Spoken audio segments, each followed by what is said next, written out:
Und während Sebastian hier noch die Räder jetzt vorsichtig nach Hause bringt und Olli Bock ihm dabei hilft, begrüße ich eine besondere Gästin. Ich spreche jetzt wieder Englisch, weil wir uns auf Englisch auch verständigt haben. Welcome, Martine Bedin. Bitte, pardon. Bitte schön. Martine, I mean, as a founding designer of the Memphis design group, I mean, what's your take on these bikes? They're missing bubbles. Yes, you would put them on. Yeah, definitely. Electric bubbles, you see. Right. Maybe Sebastian can listen. Like, so you would put some electric bulbs on here? No, the bubbles, like the bubbles. In my lamp. Yeah. Like you with the super lamp. Yes, yeah. Exactly. Okay, please welcome. I'm very happy that you made it to Cologne. There's actually a special reason why you're here. It's, of course, we would be very honored to say it's us, but there's another reason. Because the Hamburg-based German jeweler Wempe bought a house in Cologne a while ago that's going to be opened to the public tonight. And funnily enough, they bought the house without knowing that there were any Memphis roots. So do you know, are you a little bit aware of the story of that house and how that happened? No, I don't know what happened after Esprit left. Yes. I know, before. But exactly, that's what I'm saying. So we have to explain a little bit of your story. So you've been, of course, one of the founding members of the Memphis movement in the early 80s. But you also worked for the German... American. At the time American, then later German fashion brand Esprit. Yeah.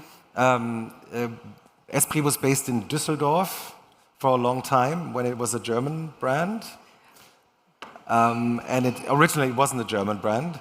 But it was very clearly, the design was very clearly influenced the from story Sotsas. is very...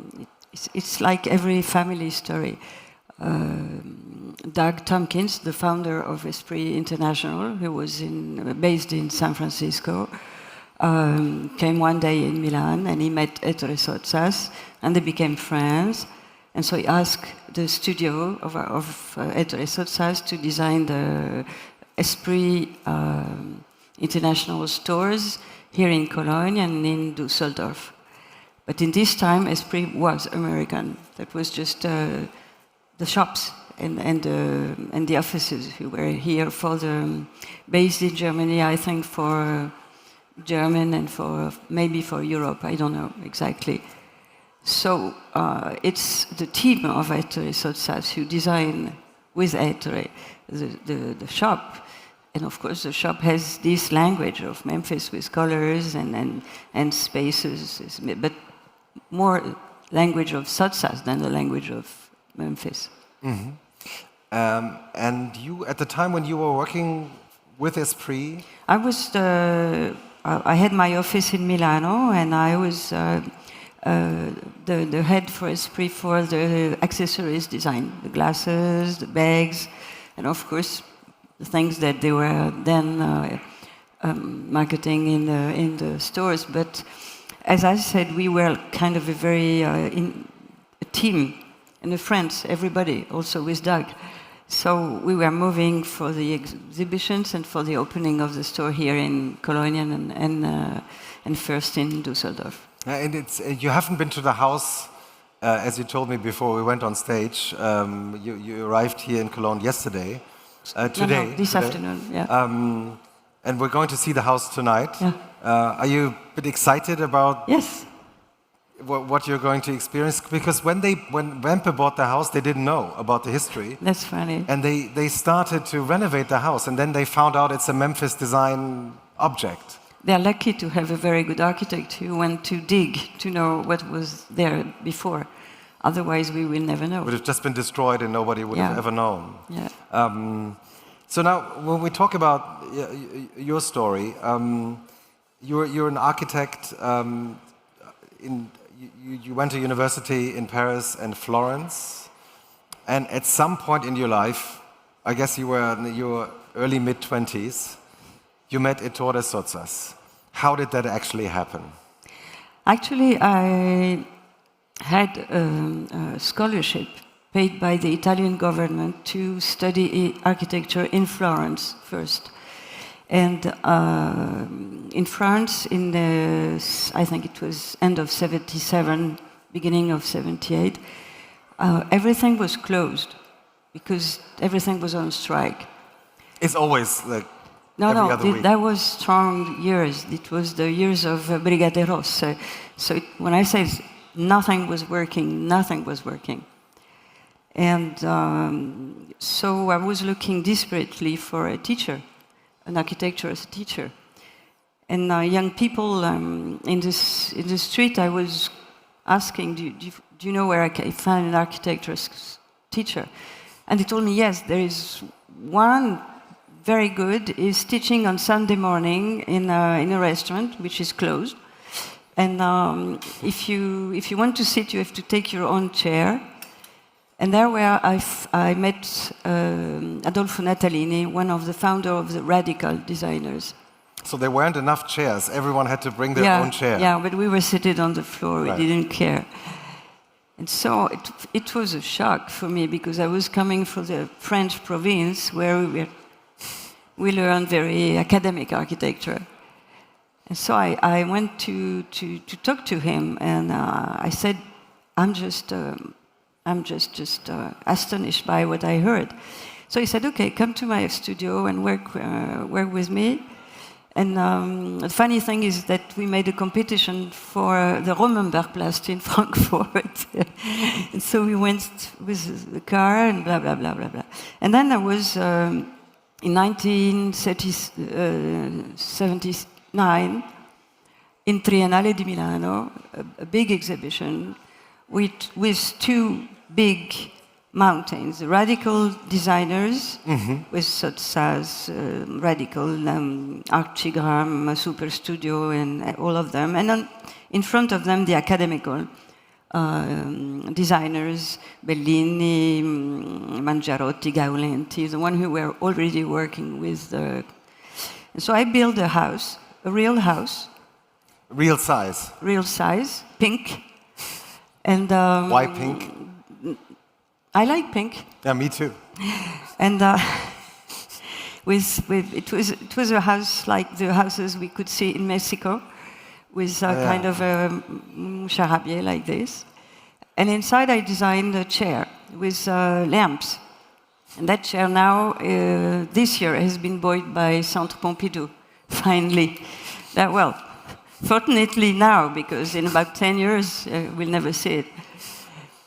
And a strange man came and he said, who are you? When I said, nobody, who are you? And he said, I'm Ettore Sottsass. And I said, hi. I didn't know who was Ettore Sottsass. And he said something, well, I'm sorry, I don't know exactly the name in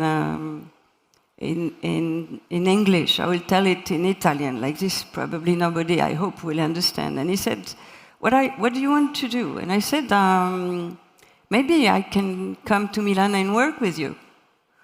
And he said, tu verrai se c'hai I coglioni. You understand? No. If you have bubbles, you can come. If you have brill. Right. So I went back in Paris. And you went?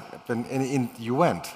Because I designed to him a pair of men bubbles with a lot of lightings on. And I said, I've got them, nice, and they make lights. Can I come? And he said, yes. Oh, fantastic. That's the story, the real story. So in 1981, you founded Memphis. In 1982. In 1980, 1 year before. Okay. 1981 was the first exhibition. Was the first exhibition. How did it actually happen? Exactly like everybody say. We were in Ettore's house with Barbara, his wife. There was Aldo Cibic, Marco Zanini, Matteo Thun, Michele De Lucchi, and I, probably a very little group. We used to go every night in the very, very tiny apartment of Ettore. Just, I think it was 20 square meters. And so we used to talk and to drink, and to drink, and to drink a lot, and white wine. And we were just showing the drawings we were making. And there was another guy, Renzo Brugola, who was a carpenter.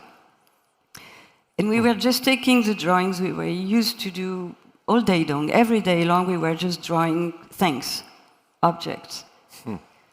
And then Ettore says, okay, we have enough to make an exhibition. And so we began, what kind of exhibition, what are we going to do, let's choose the drawings, and then how are we going to call that exhibition or that stories. And on the background there was a disc, a normal disc, you know, turning with Bob Dylan on it. A vinyl. Yeah, vinyl record. And we completely forgot about it, so it was doing like that.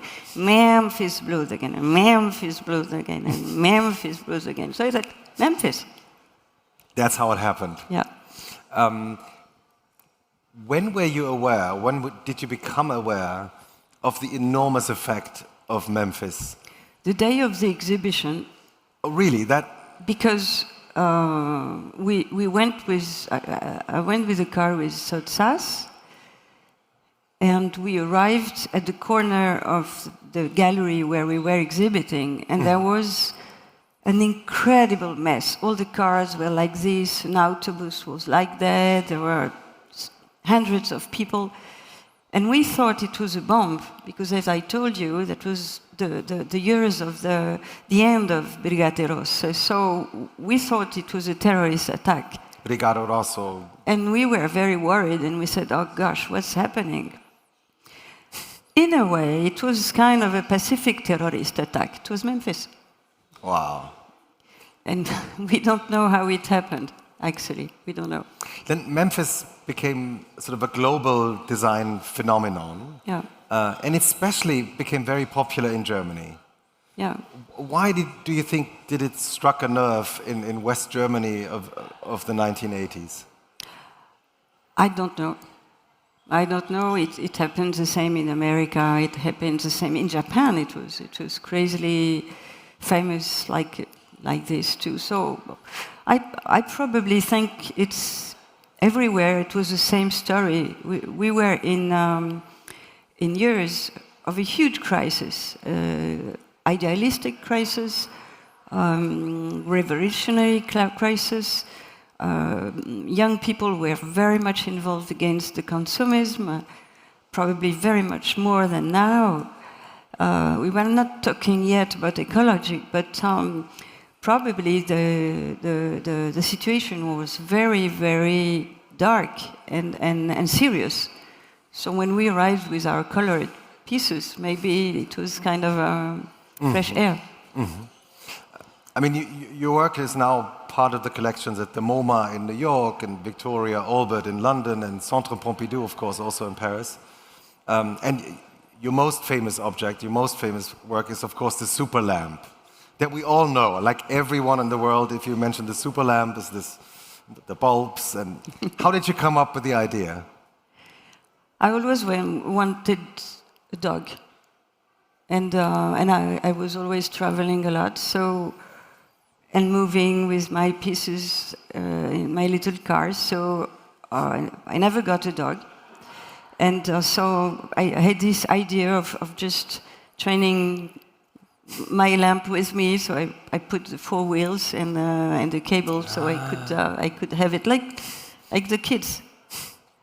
And my father was an engineer, so he taught me very, very soon the electricity and the danger of electricity. So I like to put bubble lamps everywhere. I mean, there's this famous quote by you. You once said, "Decoration through structure." Decoration through structure. Is that still a motto that is true for all of your work? Yes. I don't think there is something, when you draw any object, any piece of the object is part of the object. The idea is that if you take one away, all the object will just fall down. So in a way, as we never learn design, but all of my generation, we are architects. We learn how to build things, and with very scientist way. But I think that even if we design the right structure to put the things on, we have not to be rational.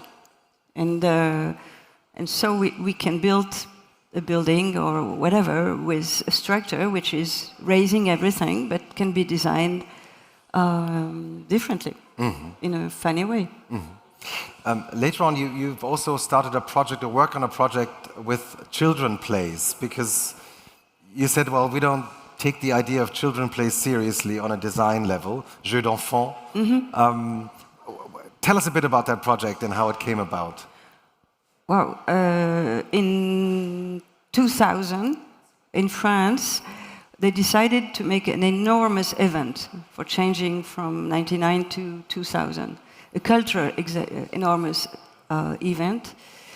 And nobody was thinking about the people who will live in the 2000, the kids.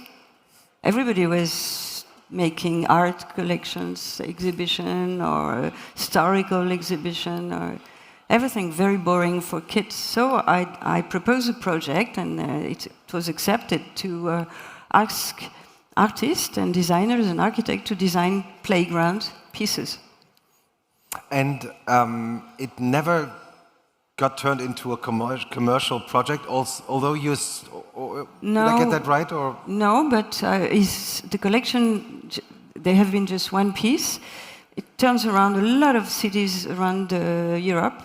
And at the end, they finished their life, well, the trip, in Vienna, in the MAC, and the deal is, and this deal is still on, that every summer they take one or two of the playground outside in the garden for the kids. Oh, fantastic!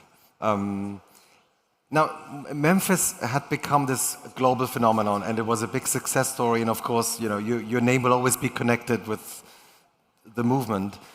Was there a time when you yourself got a little bit tired of the design ideas originally, or were you always euphoric about it on the same level? Well, you know, it's 50 years ago, so yeah. I'm tired now. No, Memphis is not.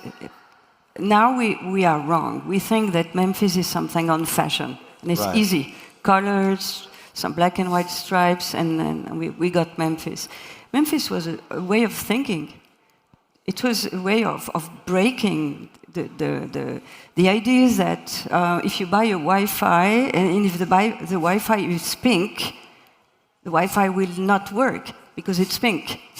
It's completely stupid. So, at the moment we ride with this idea that any kind of objects, as we do with our clothes, sometimes,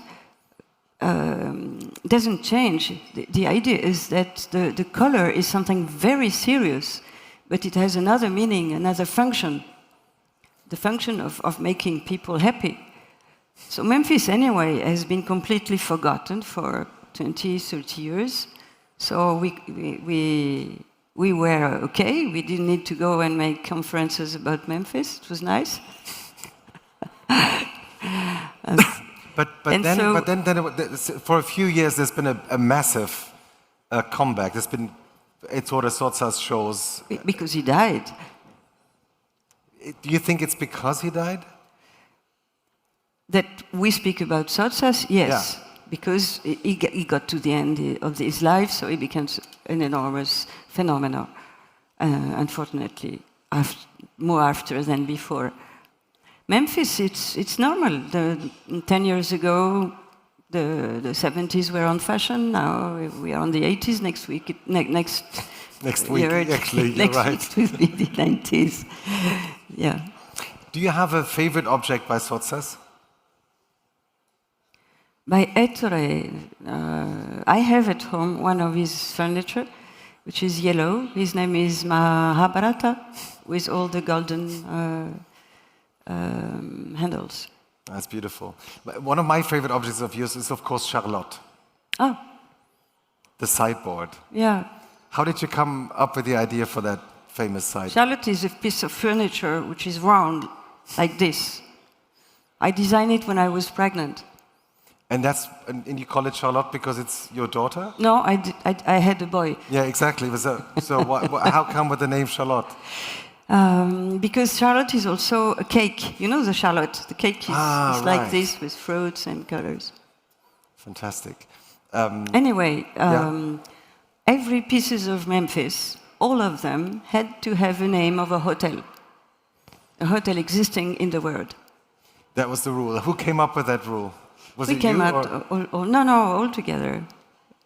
All together. It's like, I was just in Milan a couple of days ago and I was at Linate airport and there's a big, Yeah, Carlton. it's fantastic. So Yeah. if you travel to Milan now, you've just been to Milan. Yeah. It's beautiful when you pass by and you see in the middle of the airport, Yeah. you see this beautiful object. Does it make you smile yourself when you see it? No, it makes me nostalgia because time is going and then the best people in the Memphis, they're dying the one after the other. So it's some moment of the past which is a very, very beautiful memory. And I have to say that when you began your working life being part of an avant-garde group, and then all your life you try to stay on the borderline. I have to thank all those years. Thank you so much for coming. Thank you for taking your time. And we'll see each other tonight and celebrate Memphis in Cologne. Martine. Thank you very much. Merci. Merci. Au revoir.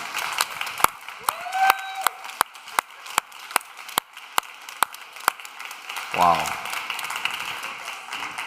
Wirklich ein besonderes Glück, mit so einer Legende mal sprechen zu dürfen.